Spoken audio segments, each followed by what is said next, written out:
नमस्कार दोस्तों, आज हम सुनेंगे माँ दुर्गा की दूसरी शक्ति यानी माँ ब्रह्मचारिणी की पावन कथा। माँ दुर्गा की नव शक्ति का दूसरा स्वरूप ब्रह्मचारिणी का है। यह ब्रह्म का अर्थ तपस्या से है।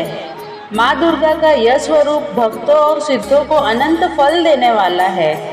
इनकी उपासना से तप, त्याग, वैराग्य, सदाचार और संयम की वृद्धि होती है। ब्रह्मचारिणी का अर्थ तप की चारिणी यानी तप का आचरण करने वाली। देवी का यह रूप पूर्ण ज्योतिर्मय और अत्यंत भव्य है।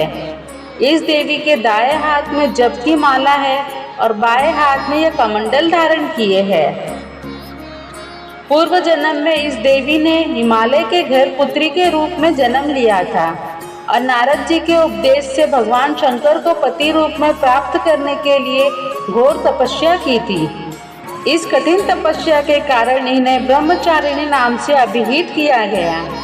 1000 वर्ष तक इन्होंने केवल फल फूल खाकर बिताए और 100 वर्षों तक केवल जमीन पर रहकर निर्वाह किया। कुछ दिनों तक कठिन उपवास रखे और खुले आकाश के नीचे वर्षा और धूप के घोर कष्ट सहे। 3000 वर्षों तक टूटे हुए बिल्व पत्र खाए और भगवान शंकर की आराधना करती रही। इसके बाद तो उन्होंने सूखे बेलपत्र खाना भी छोड़ दिए। कई हजार वर्षों तक निर्जल और निराहार रहकर तपस्या करती रही। पत्तों को खाना छोड़ देने के कारण ही इनका नाम अपर्णा पड़ गया। कठिन तपस्या के कारण देवी का शरीर एकदम क्षीण हो गया।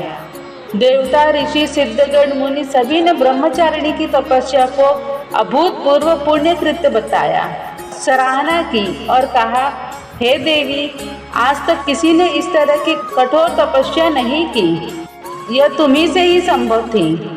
तुम्हारी मनोकामना परिपूर्ण होगी और भगवान चंद्रमौली शिवजी तुम्हें पति रूप में प्राप्त होंगे। अब तपस्या छोड़कर घर लौट जाओ। जल्द ही तुम्हारे पिता तुम्हें बुलाने आ रहे हैं। इस देवी की कथा का सार यह है कि जीवन के कठिन संघर्षों में भी मन विचलित नहीं होना चाहिए। माँ ब्रह्मचारिणी देवी की कृपा से सर्व सिद्धि प्राप्त होती है। दुर्गा पूजा के दूसरे दिन देवी के इस स्वरूप की उपासना की जाती है।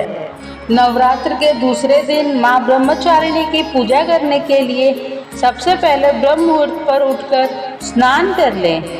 पूजा के लिए सबसे पहले आसन बिछाएं। इसके बाद आसन पर बैठकर माँ की पूजा करें। माता को फूल, अक्षत, रोली, चंदन आदि चढ़ाए। ब्रह्मचारिणी माँ को भोग स्वरूप पंचामृत चढ़ाए, मिठाई का भोग लगाए। साथ ही माता को पान, सुपारी, लौंग अर्पित करें। इसके उपरांत देवी ब्रह्मचारिणी माँ के मंत्रों का जाप करें और फिर माँ की आरती करें।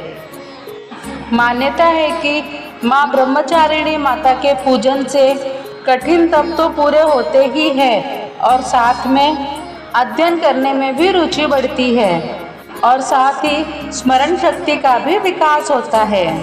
जीवन से अज्ञानता मिटती है और ज्ञान का प्रकाश फैलता है। तो ये थी माता ब्रह्मचारिणी की कथा। आपको ये कथा कैसी लगी कमेंट करके ज़रूर बताइए और साथ ही हमारे चैनल भक्ति धारा को सब्सक्राइब करना ना भूलें। धन्यवाद।